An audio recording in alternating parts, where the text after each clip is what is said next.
முன்னோர்களோட ஆசிகளை பெறுவதற்கு மிக முக்கியமான காலம் தான் இந்த மகாலயபட்சம். இது கிட்டத்தட்ட 15 அல்லது 16 நாட்கள் வரும். இந்த சமயம் நம்ம முன்னோர்களுக்கு தர்ப்பணம் கொடுக்கலாம். நம்ம செய்ய வேண்டிய இன்னொரு முக்கியமான கடமை பார்த்தீங்கன்னா, இந்த பரணி தீபம் போடுறது. பரணி நட்சத்திரம் பார்த்தீங்கன்னா, யமதர்மராஜாவோட நட்சத்திரம். மகாலயம் அப்படின்னாவே கூட்டமா வர்றதுன்னு தான் அர்த்தம்.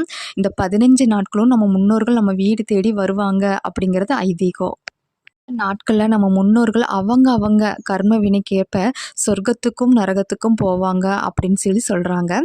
நம்ம முன்னோர்களுக்கு நம்ம திதி, தர்ப்பணம், யமதீபம் இந்த விஷயங்கள்லாம் செய்யும்போது யமதர்மராஜா ரொம்ப மகிழ்ச்சி அடைஞ்சு நம்ம முன்னோர்களுக்கு சொர்க்கத்துக்கு வழி அனுப்பி வைப்பாராம்.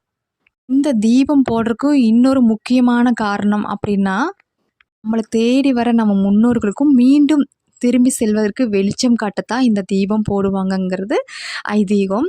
இந்த தீபத்தை வீட்டோட உயரமான இடத்துல தான் ஏற்றுவாங்க.